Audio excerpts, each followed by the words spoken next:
Assalamualaikum warahmatullahi wabarakatuh. Salam warahmatullahi wabarakatuh.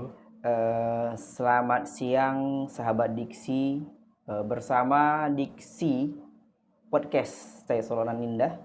Ya. Hari ini kita berbincang dengan salah seorang dosen UNP Universitas Negeri Padang yang bernama Bapak Engkizar SIK MID. Selamat siang, Siang. Pak. Hari ini kita berbincang terkait dengan problematika mahasiswa hari ini ya. Katakanlah generasi Gen Z atau generasi milenial yang mereka membuat tugas dengan berbagai kecanggihan AI, katakanlah seperti itu, dengan bentuk chat GPT barangkali ya. Ini coba kita berbincangkan hari ini, Pak Engki. Kira-kira Pak Engki melihatnya mereka bikin tugas seperti ini apakah untuk sebuah kewajiban saja atau untuk sebuah kualitas barangkali Pak Engki? Mungkin bisa Pak Engki memberikan semacam arahan.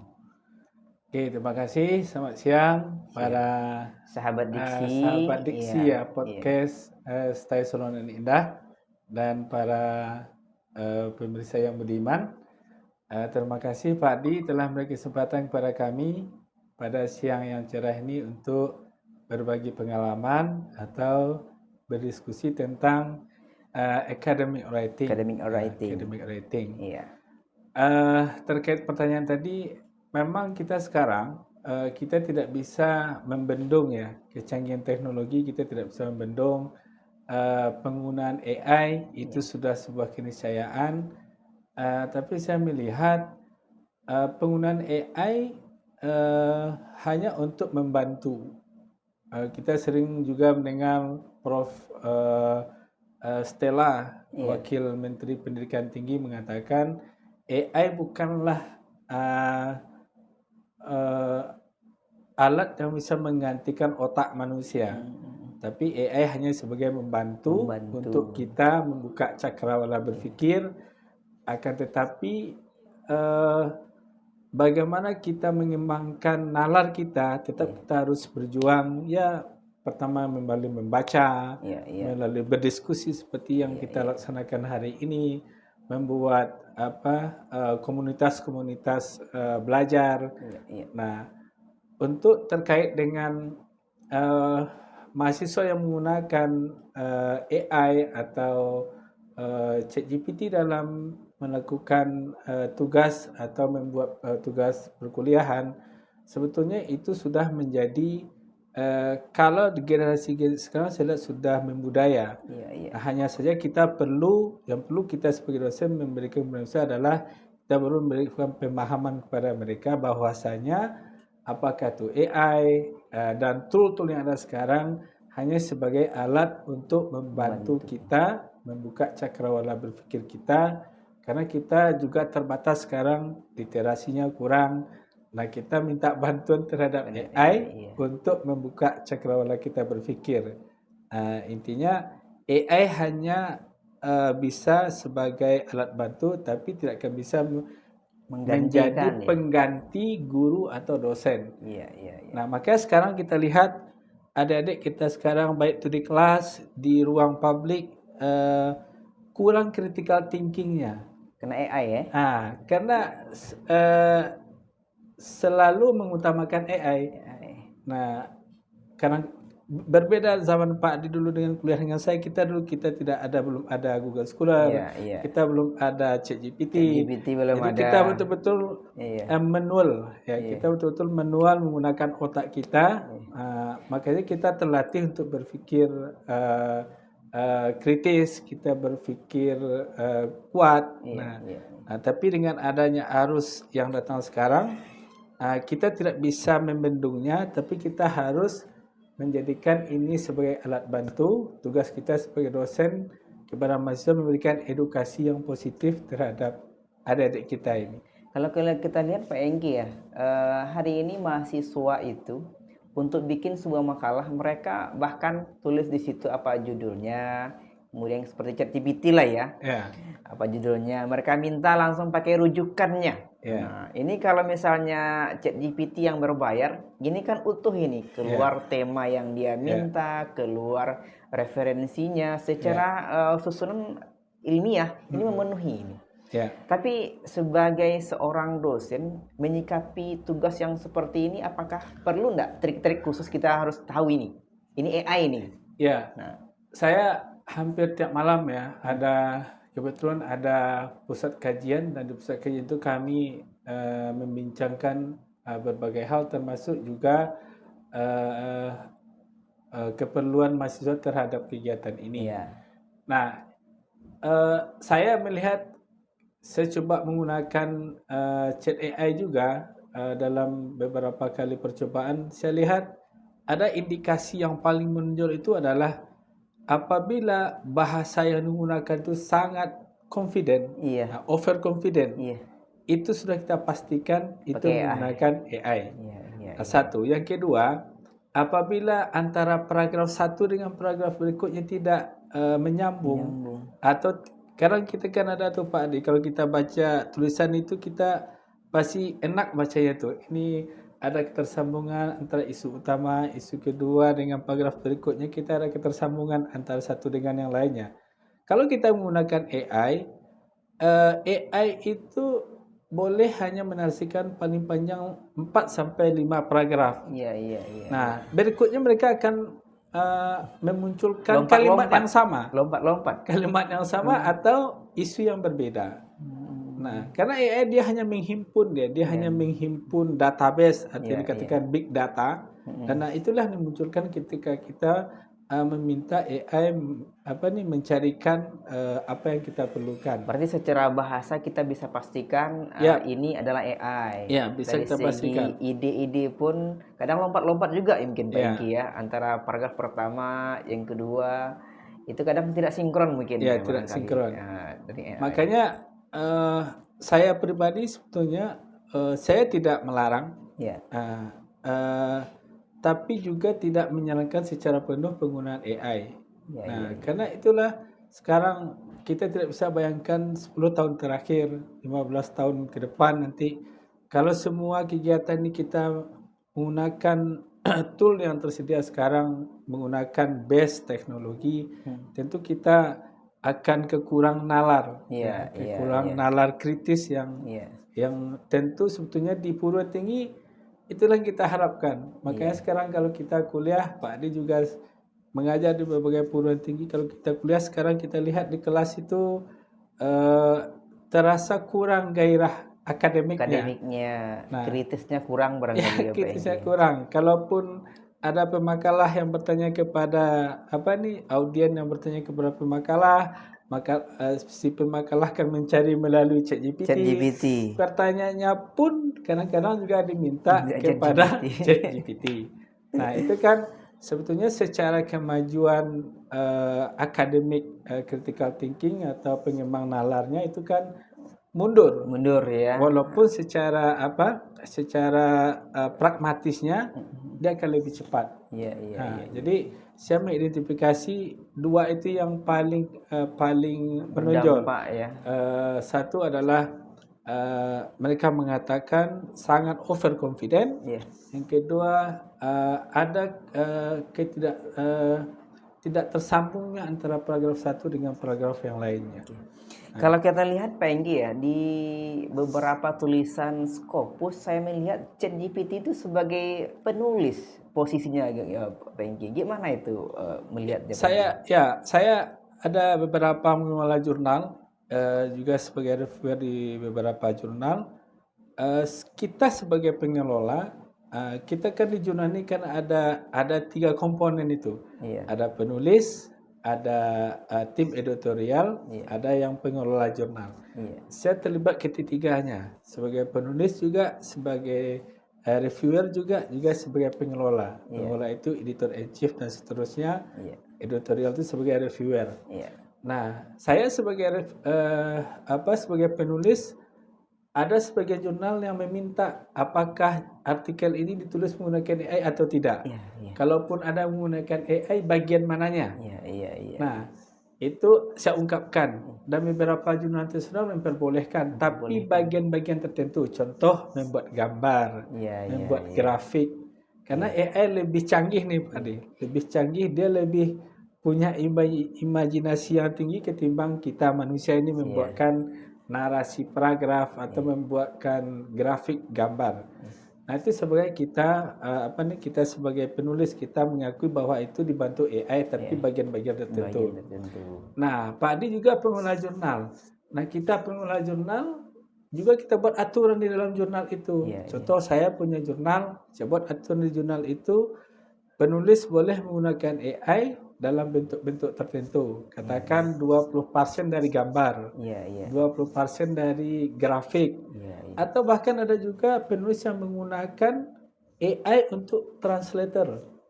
Translator Dari bisa bahasa ya, Pak Indonesia Engki ya? ke bahasa Inggris. Iya, iya. Nah, kalau mereka menggunakan itu, boleh mereka gunakan, tapi mereka harus memastikan artikel itu juga kembali di proofreading oleh lembaga-lembaga yang diakui. Boleh. Sekarang kalau kita lihat di jurnal Scopus, jurnal internasional pun penggunaan AI sudah diperbolehkan, tetapi harus ada batas-batas tertentu, ada etik-etik tertentu. Etik yang mesti dipenuhi. Makanya kalau ya. kita buka di database Scopus, ada sekarang Scopus AI juga, AI. salah satu item yang paling ujung itu. Gitu. Jadi kalau dalam perkuliahan Pak Engki, kita kan berharap mahasiswa itu ketika diberikan tugas makalah bukan mereka hanya mampu menyajikan berbentuk tulisan saja. Kita kan inginnya mereka itu juga kritis menyikapi masalah kontemporer ya. Tapi kalau mereka lihat kepada ChatGPT untuk buat pertanyaan, ChatGPT dengan menjawab pertanyaan, barangkali ini tidak tersampaikan inginnya dosen dengan mahasiswa dengan makalah ini. Gimana Ya, itu kira-kira? saya ada trik ya. Saya pribadi triknya kalau ada mahasiswa yang kuliah di kelas saya mengampu mata kuliah riset metodologi. Kalau di UNP saya juga mengajar mata kuliah pendidikan agama Islam. Ini pengalaman yang saya lakukan. Pertama, saya setiap minggu itu katakan satu kelas itu ada 40 orang mahasiswa. Nanti masing-masing mereka kita kasih tema yang untuk dikerjakan untuk makalah kelompok. Nah, makalah itu nanti dibuat berdasarkan artikel-artikel yang saya kirim. Katakan satu orang kelompok itu ada 5 orang mahasiswa, satu mahasiswa wajib mencari 5 jurnal. Artinya 5 kali 5 ada 25 jurnal. Kesimpulan mereka dari 25 jurnal itulah yang dibuatkan menjadi PPT di ketika mereka presentasi. Satu.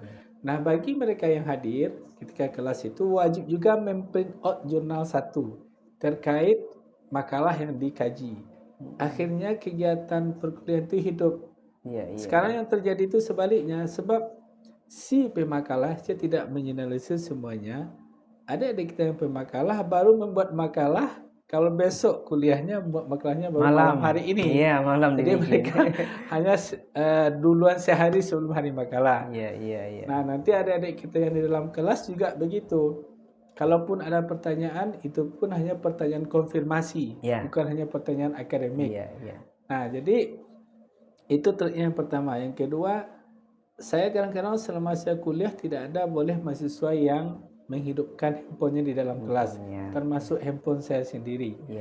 Nah, kemudian juga setiap sebelum masuk kelas itu saya akan absensi di pintu kelas kalau mereka belum print, dan saya bahkan menyuruh mahasiswa membaca jurnal itu harus di stabilo. Mana yang sudah dibaca, mana kesimpulannya. Ini belum maksimal, tapi setidaknya adalah bahan yang mereka bawa ke dalam kelas. Berarti mereka datang ke dalam kelas bukan dengan pikiran yang kosong, tapi mereka sudah punya bahan yang diberikan sebelum atau di awal perkuliahan. Nah, kemudian juga kita sekarang kan dunia jauh berubah. Nah, kita sebagai dosen juga harus berubah mindsetnya, cara mengajarnya. Tidak lagi cara klasik. Sekarang kalau kita mengajar di kelas, masih dosen duduk, kemudian mahasiswa makalah, nanti kita sebagai dosen 10 menit terakhir menyimpulkan makalah, itu tidak diminati lagi. Gaya-gaya mengajar seperti itu. Jadi gaya mengajarnya harus friendly, gaya mengajarnya harus sesuai dengan konteks kekinian. Begitu juga tema-tema isu perkuliahan. Kalau kita masih menggunakan RPS yang 4 tahun yang lalu, 5 tahun yang Tidak lalu, update lagi ya Pak itu Engki ya. tidak update lagi. Ya, saya mengampu mata kuliah pendidikan agama Islam di UNP. Contohnya apa konteks kekinian yang lagi hangat dibicarakan tengah masyarakat. Contohnya judi online Iya, iya, iya. atau pinjaman online. Iya, pinjol ya. Itu kita masukkan ke dalam tema-tema kuliah. Iya, iya. Akhirnya kuliah tuh temanya menarik. Jadi menarik Nah, ya. kemudian juga tidak lagi gaya duduknya. Saya kadang-kadang sebut juga gaya duduk kuliah itu lagi melingkar. Tidak Melingkar. lagi seperti anak-anak SD. Klasikal ya. Ya, Guru di mahasiswa depan. duduk menghadap dosen Iya, tidak lagi iya, kita iya. buat kelompok-kelompok studi. Nah, jadi itu yang harus kita apakan, itu yang harus kita ciptakan. Jadi kita bisa mengimbangi AI ini dengan kuliah secara nyaman, kuliah Iya. secara Iya. secara menyenangkan. Iya, iya. Karena kadang-kadang kalau kita masih lagi menggunakan cara lama itu Pak Dia, kita masuk absensi, nanti kuliah, makalah, yang lain mendengar itu sangat membosankan pada Membosankan, generasi yang sekarang. Gitu. Dan juga bagi mereka yang barangkali dengan hanya copy paste ataupun dengan ChatGPT, itu barangkali mungkin informasi yang disampaikan tidak sesuai dengan kekinian atau barangkali ngelantur aja mungkin masalah yang disampaikan dalam makalah. Nah, satu lagi kita juga harus untuk membatasi ruang-ruang seperti itu, kita perlu juga membuat literasi pojok pembaca. Nah, termasuk dengan kita. Saya dulu masih ingat juga Pak Di mesti ingat, kita dulu kalau pergi kuliah itu apa mata kuliah hari ini yang kita pelajari, kita akan bawa buku tentengan. Iya. Dan dosen pun juga begitu. Seperti itu. Nah, kita akan kembali membudayakan hal begitu. Jadi tidak lagi sekarang kita tidak bisa juga salahkan adik-adik kita mahasiswa ini. Kadang ketika mereka makalah kita juga artinya menggunakan handphone kita. Itu juga tidak menghargai mereka sebagai pemakalah hari itu. Nah, kita bagaimana sekarang saya coba di kelas itu saya akan buat 3 sampai 4 buku. Ketika mereka makalah, saya akan membaca buku. Jadi di situ juga mereka akan menghormati bahwasanya ketika kuliah itu juga perlu kita membaca, kita membudayakan. Memang sekarang itu yang kurang, sangat kurang. Nah, literasinya sangat kurang. Karena semuanya sudah tersedia secara online, cepat dan pragmatis. Ya, kalau di Solo Pak Engki hari ini kan sudah menuju ke pre-research university ya. Iya, pre-research university. Artinya kita berharap dari tugas-tugas mahasiswa itu muaranya adalah sebuah artikel ya. Nah, agar mereka bijak dalam hal ini, nah kira-kira menurut Pak Engki apa yang perlu dilakukan oleh mahasiswa ini? Ya, saya hari ini kita ada kegiatan workshop ya. Kita melakukan workshop penulisan artikel ilmiah sebagai pengganti skripsi untuk selesai dalam studi di perguruan tinggi. Saya lihat beberapa kampus di Indonesia sudah mulai melakukan skema ini. Saya lihat ada UIN Raden Intan Lampung, ada kemarin juga ada UINSU, saya lihat juga sudah mulai. Nah, kalau stay Solo Indah memulai hari ini saya pastikan PT KIS pertama yang sebagai penyelenggara. Bahkan kemarin saya juga dihubungi oleh beberapa dosen saya di UIN dahulu, toh di UIN pun belum dimulai. Nah, ini sebetulnya skema baru yang betul-betul perlu kita kita mulai dari sekarang. Nah, tentu perubahan nanti akan ada di tengah jalan untuk penyempurnaan program ini. Nah, alhamdulillah kita stasiun ini sudah ada 3 orang ya Pak Dia. 3 orang adik-adik kita yang memulai tugas akhir itu jalur artikel ilmiah. Nah, pesan saya agar nanti dia tidak hanya terpaku untuk tugas dan wisuda. adik-adik yang kita hormati, mahasiswa yang akan tamat, untuk adik-adik ini dan mendapatkan beasiswa, tentu semua adik-adik ini dia akan mempunyai cita-cita yang lebih tinggi, sekolah lebih tinggi, sedapat mungkin dapat beasiswa. Nah, sekarang ada LPDP dengan banyak skemanya. Saya punya 3 orang mahasiswa sekarang yang sudah dapat LPDP, ada di Inggris, ada di Malaysia, ada di Jakarta juga. Dan itu publikasi ilmiah sangat membantu mereka mereka untuk mendapatkan lulus beasiswa. LPDP ya. Ada kurang lebih 4, Pak Adi. Ada 4 yang harus dipersiapkan adik-adik kita untuk mendapatkan beasiswa S2 dari skema LPDP. Yang pertama itu mereka harus melakukan pengabdian masyarakat. Iya, PKM ya. Pengabdian masyarakat itu ya mereka KKN, mereka PL itu sudah terhitung pengabdian masyarakat. Mereka aktif di kegiatan yang masjid, mereka aktif di kegiatan nagari, jorong dan seterusnya. Banyak kegiatan ya. Nah, kepada adik-adik yang telah melakukan ini, tolong catat dan tolong didokumentasikan. Aktivis ormas masuk itu, Pak? Masuk juga. Masuk, iya. Mereka ikut dalam, sekarang kita tahu adik-adik kita sekarang juga agak kurang aktif di HMJ, di ada kalau kami UNP namanya kegiatan ada senat mahasiswa juga. Ada senat mahasiswa, karena sekarang mereka tidak lagi berpikir itu ada benefit ke depan. Padahal itu sangat kayak kita nih, saya dulu juga ketua DPM di kampus. Saya pernah terlibat juga di PPI, Persatuan Pelajar Indonesia Malaysia.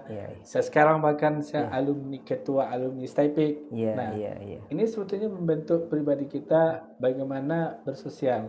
Yang pertama tadi pengabdian masyarakat. Nah, atau bisa juga adik-adik kita yang di STI ini, kalau mereka punya keahlian, contohnya mereka ahli dalam bidang Al-Quran, boleh mereka buka, contohnya mereka buka di rumah mereka, pembinaan rumah Quran.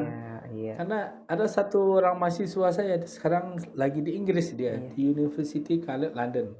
Dia katakan, Pak, katanya tolong pesan dengan adik-adik, negara ini belum akan memberikan beasiswa kepada orang yang belum berbuat. Berbuat dulu dengan pengabdian ke masyarakat. Dengan masyarakat, nanti itulah nilai lebihnya. Yang pertama pengabdian masyarakat. Yang kedua itu adalah prestasi. Ini akademik atau non akademik ini, Pak Engki? Prestasi itu bisa akademik. Nanti yang ketiga itu IPK. Nah, tapi yang kedua ini penting. Nah, prestasi ini banyak. Prestasi ini dia, contohnya mereka kalau adik kita di Stesol ini karena basicnya Islamic Studies, mungkin dia juara musabaqah tilawatil Quran. Nah, kita alhamdulillah ada 3 orang adik kita yang tahun kemarin ikut student mobility. Nah, itu sudah sangat bagus tuh. Dan mereka hari itu juga ikut international conference sebagai presenter. Berarti mereka sudah dapat 2 itu Pak Adi. Pengabdian ke masyarakat dan juga prestasi. Bahkan 3. Nah, mereka dapat pengabdian masyarakat internasional. Mereka dapat sertifikat sustainability. Mereka dapat sertifikat sebagai presenter international conference. Itu sudah memenuhi. Yang ketiga ini nilai akademik. Nah, sekarang Pak Di tahulah kita kalau untuk mendapatkan IPK 3,5 itu sekarang tidak terlalu sulit. Seperti kita dulu ya. Enggak seperti kalau kita dulu 2,7 itu udah payah itu. Kita dulu 3 itu ya sulit lah. Sekarang sudah agak lebih mudah. Nah, yang keempat itu bahasa Inggris. Bahasa Inggris. Nah, saya lihat ini paling banyak kendala. Saya tanya dengan hampir seluruh mahasiswa yang pernah saya bimbing, kenapa tidak lolos LPDP itu atau beasiswa, tidak hanya LPDP, apapun nama beasiswanya, bahasa Inggris. Ini solusinya, kalau sepanjang yang saya tahu itu, saya punya mahasiswa sudah 3 orang. Itu mereka pergi ke Pare ya, kampungan bahasa Inggris yang ada di Pare. Tempat lah ya yang mereka dilatih berbahasa. Saya juga pernah lihat kawan-kawan yang menggunakan Duolingo yang ada aplikasi-aplikasi yang ada di dalam HP. Duolingo yang dalam gadget kita. Tapi itu saya lihat kurang untuk untuk meningkatkan kemampuan. Saya punya mahasiswa sekarang 2 orang. Sebelum dia ke Pare itu dia punya skor TOEFL 400. 400. Itu belum memenuhi standar untuk Iya, iya. LPDP. LPDP sekitar 500, 500-an ya 500. Pak Engki Bahkan ya. kalau ke luar negeri itu minta IELTS IELTS ya. 6 sampai 7. 700 sih. Nah, setelah mereka pergi ke Pare, mereka dapatkan sebulan pertama itu skor TOEFL 600. 600. Ya, Jadi ya, tadi ya. peningkatan yang luar Peningkatan biasa. luar biasa. Nah, saya tanya kenapa bisa meningkat cepat? Katanya ya lingkungannya mendukung, Iya, iya, cara iya. belajarnya. Nah, artinya cara belajar dan lingkungan belajar sangat Sangat mempengaruhi mendukung mereka ya, ya untuk peningkatan bisa kemampuan. berbahasa. Nah, yang terakhir itu jurnal. Jurnal. Nah, ini nih Lagi-lagi jurnal ya Pak Engki. ini yang Pak Adi sebut tadi. Jadi nanti adik-adik adik-adik yang menonton ini, jurnal itu tidak hanya syarat untuk ijazah. Iya, iya, iya. Nah, saya sekarang punya beberapa orang mahasiswa semester 7 itu dia sudah punya 6 sampai 8 jurnal yang sudah terakreditasi sekarang di mulai dari mereka kuliah lah Pak Ya, Engki ya, mulai sudah mereka mulai kuliah. mereka untuk membuat Nah, jurnal. 5 ini kalau terpenuhi insya Allah akan dapat. Insyaallah akan Yang dapat, pertama program masyarakat, Iya. yang kedua prestasi, Prestasi, yang ketiga nilai IPK-nya, akademik, iya. yang keempat bahasa Inggris, Bahasa Inggris, yang kelima kelima, itu adalah jurnal publikasi. atau publikasi Nah, mereka. saya lihat yang 4 ini rata-rata sekarang sudah ada semua mahasiswa. Iya, Sudah ada. Iya, iya, Nah, tapi yang kurang itu sekarang Iya, iya. publikasi. Publikasi, Nah, kalau nanti kita lebih di sini, Iya, iya. orang akan melirik. Saya juga punya mahasiswa yang lolos PMDSU namanya. Ya, Di luar negeri juga itu Pak Engki. di Indonesia. Di Jadi Indonesia. PMDSU itu skema LPDP yang ini anak kuliah 4 tahun tapi dia dapat S2, dapat sekalian S3. Kalian S3. Nah, Satu itu paket ya. Ya, ketika beliau itu sekarang lihat lagi di Norwegia. Iya, iya, Nah, iya, itu, iya. itu ketika dia melamar atau mendaftar untuk LPDP itu sudah punya 3 publikasi di Scopus. Iya, iya. Nah, kita ini kan dulu kita tidak hanya Scopus, yang penting adik-adik ini menulis dan bisa terbit artikelnya baik di jurnal dalam negeri maupun jurnal-jurnal luar negeri. Iya. Nah, 5 ini, nah adik-adik yang sekarang silahkan tanya diri masing-masing. Dari 5 ini kita sudah punya yang mana? Iya, iya, iya. Yang pasti nanti pengabdian masyarakat, IPK otomatis ada. Itu otomatis ada ya, Otomatis ada. karena kita kan ada program KKN Ya, juga. KKN juga. Peserta Tapi juga, yang ya. 3 ini prestasi. Iya. Nah, prestasi ini apakah internasional? Tidak juga. Tidak juga. Mungkin nanti mereka juga ada pernah ikut kegiatan, makanya kegiatan-kegiatan LKTI, lomba Karatusimia kemarin event juga. lah ya, event-event. Saya selalu ikut juga beberapa kali. Iya, yang di depan Kemenak itu ya, Pak. Ya, jadi nanti itu juga sangat besar perannya dari dosen. Iya. Saya melihat bahkan dosen harus maju dulu cara berpikirnya. Iya. Jadi nanti Pak Adi dengan kawan-kawan di sini punya tim-tim geng akademik. Iya. Ada geng akademik juga ya, Bang. Iya, jadi tim geng akademik yang akan bertempur di berbagai event. Iya. Saya rasa di Kemenak ini juga ada apa nih Pak Adi? Ada juga istilahnya itu pionir ya. Iya. Pekan ilmiah Kalau di sekolah olahraga ya ada pionir. nasional ya. Iya. Nah, kalau kami di Dikti itu ada juga namanya itu PIMNAS, Pekan Ilmiah Mahasiswa Nasional. Lengkap semuanya, ada MTQ mahasiswa juga ada ya, MTQ Bang. mahasiswa juga ada. Iya. Jadi kita dorong nih, eventnya sudah ada, wadahnya sudah ada, kita tinggal mempersiapkan orang-orang yang akan berkompetisi di bidang itu. Kita kan juga buat kemarin itu bagaimana kita di lingkungan PTKS ini mengadakan kegiatan-kegiatan akademik agar ini menjadi budaya. Saya rasa tahun ini bolehlah Pak Adi dan kawan-kawan merancang misalnya kegiatan lomba Karatusimia antar perguruan tinggi swasta Islam di Sumatera Barat. Sumatera Barat dulu lah ya, kita coba ambil. Itu. Jadi nanti kita mau memperkenalkan dulu nih. Kemarin kita ada buat juga satu kegiatan. Bahkan ada dosen yang baru tahu, oh ini yang ternyata poster itu begini. Iya. Berarti ini belum familiar. Iya, kita baru mulai. Kita baru mulai. Jadi kita harus membuat program-program yang mendukung dunia-dunia akademik adik-adik kita ini. Kalau tidak, mereka akan diisi oleh ruang-ruang lain yang tidak membangun lah ya. Artinya merusak generasi artinya depan, ya. karena waktunya itu akan terbuang dengan yang konten-konten yang tidak akademik. Oke. Ya, gitu Pak Di. Pak Engki, kita kan di Solonan Indah ini ada 3 visi kita ini hari ini yang kita bangun ini Pak Engki. Ada inovatif, ada leadership, ada entrepreneurship ya. Nah, paruh pertama ini kita barangkali konsen dengan inovasi-inovasi. Nah, terutama yang berhubungan dengan masalah pre-research university ini. Di situ ada beberapa instrumen atau software-software yang barangkali mendukung untuk publikasi. Nah, ini pendapat Pak Engki ini, saran Pak Engki ini, gimana mahasiswa apa saja kira-kira software yang mereka harus kuasai sebelum mereka melahirkan sebuah artikel yang barangkali untuk mendukung publikasi ini Pak Engki? Ya, memang dunia cepat berubah ya, apalagi dunia akademik. Sekarang kalau dalam media pembelajaran orang sudah menggunakan virtual reality, VR, augmented reality, apalagi anak-anak kita, apalagi kita di sini ada guru ya, ada jurusan guru. Nah, guru itu harus berinovasi. Kalau gurunya tidak berinovasi, pasti akan tertinggal, Nah, saya melihat kita kan ada mahasiswa nih. Nah, tapi mahasiswa, saya tidak mengeneralisasi semuanya, tapi adik-adik kita sekarang, saya melihat agak kurang inisiatif.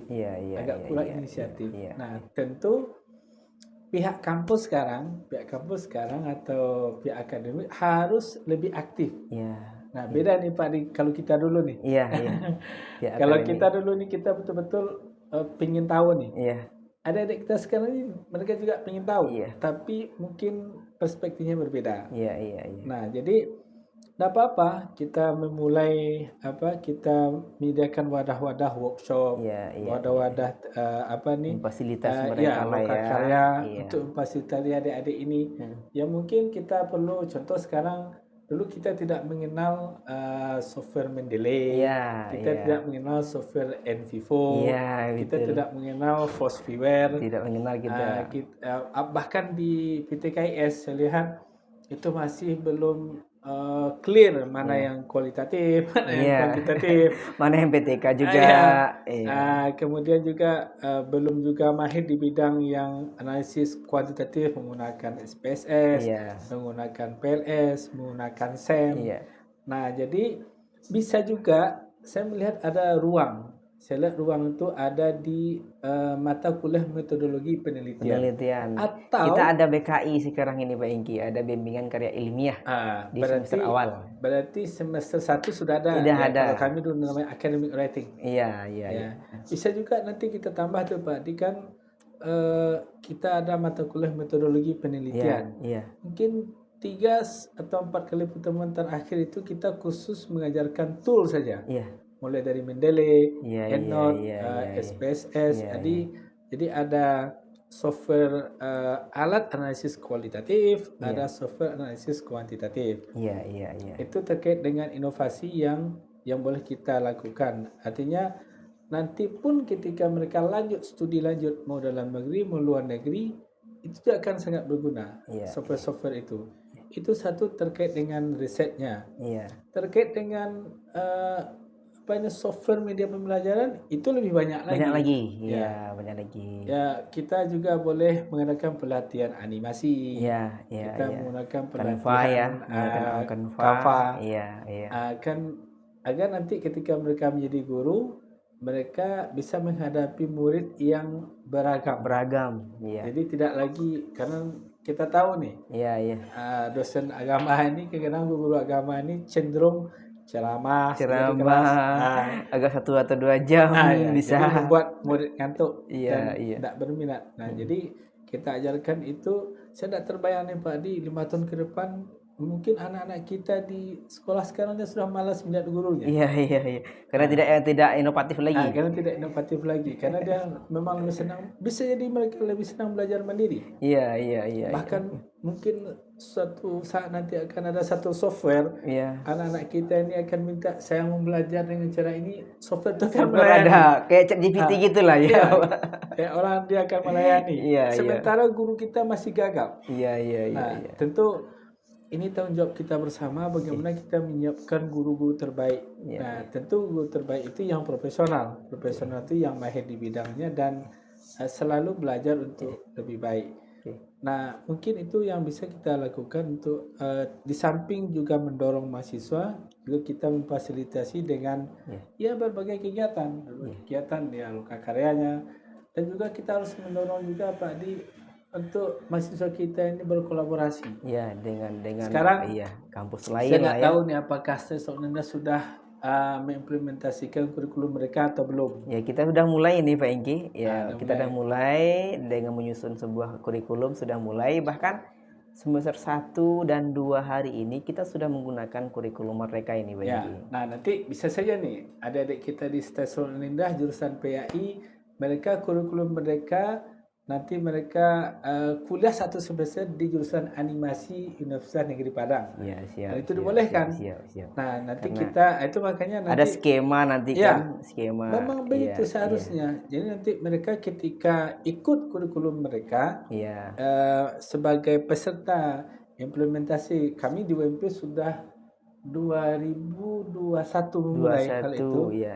Ya, rasa 2021 Sudah kalau masuk saya ke tidak 3 salah. tahun ya hari ini. Nah, jadi anak-anak kami di PIUNP belajar 1 semester di UPI Bandung, Ya. di Universitas Al-Azhar Jakarta. Ya. Nah, bahkan mereka tidak mengambil jurusan yang sama. Ya. Nah, sama seperti tadi. Jadi anak PAI dia pasti perlu software. Iya. Dia perlu mahir dalam media pembelajaran. Iya. Nah, kan hebat tuh kalau ada anak PAI Stasiun Indah, mereka kuliah 1 semester di jurusan animasi. Iya. Nanti keahlian yang mereka dapat di jurusan animasi ini nanti akan bisa digunakan untuk pembelajaran. media Iya, pembelajaran media ketika mereka Iya. menyampaikan materi di dalam kelas. Ya, oke. Nah, itu mungkin yang bisa kita lakukan. Baik Pak Engki, sudah panjang lebar ini kita berbincang tentang suasana akademik mahasiswa pada hari ini ya. Karena kita berhadapan dengan generasi milenial, Gen Z yang mereka akrab dengan dunia digital seperti itu. Seperti yang Pak Engki sampaikan tadi bahwa hari ini perkembangan teknologi seperti ChatGPT itu suatu kemestian yang tidak bisa kita elakkan. Nah, maka di situ barangkali dituntut ya kebijakan daripada mahasiswa sebagai pengguna dan juga dosen ini mesti menguasai juga ini. Ya, harus. Agar dia mampu mendeteksi ini loh karya mahasiswa yang perlu kita atasi. Jangan sampai ChatGPT teknologi itu mengalahkan daripada kemampuan pikiran mereka seperti itu. Dan tadi juga saya tertarik dengan adanya mahasiswa yang punya semacam kemampuan, ada PKM yang bagus, prestasi yang bagus, IPK yang bagus, pandai berbahasa, kemudian mereka juga yang punya karya ilmiah. Ini kita dorong mereka untuk meneruskan perkuliahan mereka, bahkan bisa mendapatkan beasiswa LPDP insya Allah. Kita memang saya lihat juga adik-adik kita pesan juga dengan adik-adik kita mahasiswa baik yang baru mau masuk kuliah atau yang sudah sedang menyelesaikan masa studi, silahkan sekarang ini Kementerian Pendidikan membuka ruang seluas-luasnya. Saya bahkan mendengar ada kurang lebih saya tidak salah itu ratusan ribu kuota untuk LPDP itu. Ya, kuota bahkan tidak terisi nih. Tidak terisi. Jadi saya pesan juga dengan apakah kurang berminat ini atau memang tidak tahu ini Pak Engki? Ada sedikit yang mau saya sampaikan begini. Adik-adik kita saya sudah keliling nih, keliling hampir 2 tahun ini di PTKIS. Ada satu yang agak saya perlu sampaikan itu, jangan merasa rendah diri. Jangan merasa rendah diri. Tidak pede gitulah ya Pak Engki. Tidak harus confident. Nah, jangan kuliah di stasiun ini bukan merendahkan kita. Bukan, toh kita sudah bisa buktikan ini. Kita mereka harus bangga. Mereka bisa PL di luar negeri, kegiatan sustainability, haknya sama. Mungkin tempatnya saja yang berbeda. Jadi kementerian sudah membuka ruang, pemerintah sudah membuka ruang. Tinggal kita adik-adik ini mau mengambil peluang atau tidak. Jadi kalau mereka mengambil peluang, nah, disinilah saya lihat peranan pembimbing dan dosen. Dorongannya Pak Engki dosen sekarang harus tidak hanya sekedar orang nih Pak Adi. Iya. Kita harus, kalau adik-adik kita sekarang saya lihat kita harus membukakan ruang, Iya. mendorong dengan baik, Iya. bahkan kita harus menarik lagi Kita sampai mereka fasilitasi ya. sampai Iya. di seberang. Iya, Nah, iya, iya, iya. memang saya lihat itulah trennya sekarang. Iya, iya, iya, iya. Itu tren sekarang, jadi tidak apa-apa itu juga bagi Pak Di ladang dakwah bagi Iya. kita semua, tidak seperti kita dulu lagi. Iya, iya, iya. Nah, Kondisi kalau kita sudah dulu berubah. memang pergi ke Pak Adi dari kampung, Iya. saya dari kampung pergi kuliah ke Padang betul-betul ingin merubah nasib Iya. keluarga. Tinggal di masjid juga Pak Engki. Iya, kita mau pulang ke kampung tidak berani. Iya, iya, karena ada sawah. Iya. Kita tidak kuat lagi melihat kita ingin membantu orang tua. Iya. Nah, itu makanya tanggung jawab itu saya rasa sekarang sudah mulai kurang. Iya. Tanggung jawab diri itu. Nah, Iya, kita iya, dulu kalau tamat kuliah pulang kampung, kalau belum ini kita malu. Iya, iya, Nah, iya, iya. Nah, itu makanya saya lihat sekarang memang dosen harus super ekstra membimbing mahasiswa, memperhatikan, Iya, memfasilitasi mereka. memfasilitasi. Iya. Kita harus menganggap mahasiswa kita ini aset, tidak lagi sebagai mahasiswa dengan dosen dalam konteks tertentu. Kita harus sebagai partner yang bisa maju bersama-sama. Toh kadang-kadang kita dosen pun terbatas juga kemampuan. Iya, iya. Tapi dengan ada mahasiswa, kita berkolaborasi, kita menjadi lebih memiliki banyak informasi. Kadang-kadang kita sendiri pun tidak tahu. Iya, iya, iya. Jadi itu mungkin yang harus dipahami adik-adik, jangan rendah diri, peluangnya sama. Dan saya rasa saya sudah bergaul hampir 2 tahun dengan kawan-kawan Seluruh Nendah. Dosen-dosennya sangat terbuka. Iya, sangat terbuka dosen-dosennya sangat inovatif. Iya, siap. Bahkan saya lihat sangat hangat. Iya, siap. Bahkan saya merasa di Seluruh ini tidak lagi tamu. Iya, iya, sudah rumah sendiri ya Pak. Sudah seperti rumah sendiri, dan adik-adik sini tentu sudah seperti adik-adik sendiri. Itu makanya peluang ini, dan sudah ada anak-anak PTKes yang lolos di LPDP. Iya, iya, iya. Kami juga Insya Allah saya selalu menyusul Pak Engki. Harus tuh. Iya, boleh iya. Jadi peluangnya ada, kesempatannya ada, pembimbingnya Pak Adi dan kawan-kawan ada. Tinggal lagi kita mengawal bagaimana ritme ini, semangat ini tidak turun, dan kita mudah-mudahan dengan adanya workshop yang tadi kita lakukan, saya rasa Stay Seluruh Nendah di lingkungan PTKS kampus pertama yang menyelenggarakan skema membuat karya ilmiah pengganti skripsi sebagai syarat menyelesaikan studi. Baik Pak Engki, barangkali banyak hal yang dapat kita dapatkan dari arahan Pak Engki tadi ya. Terima kasih Pak Engki waktunya. Dan betul sekali bahwa untuk sebuah kemajuan mahasiswa itu mereka harus open minded ya, dengan hal-hal baru, dan mereka harus menjadikan waktu mereka itu bermanfaat dengan menggunakan teknologi yang ada. Bukan malah teknologi itu menguasai kehidupan mereka, tapi justru untuk yang tidak bermanfaat. Nah, tapi justru kita ingin hari ini bagaimana agar teknologi itu mendukung, mensupport ya studi mereka ya, untuk kemajuan mereka dan juga untuk kemajuan kehidupan mereka masa mendatang. Terima kasih Pak Engki tentang materi yang disampaikan ini. Banyak maaf sahabat diksi sekalian ya. Kami tutup. Assalamualaikum warahmatullahi wabarakatuh. Waalaikumsalam warahmatullahi wabarakatuh.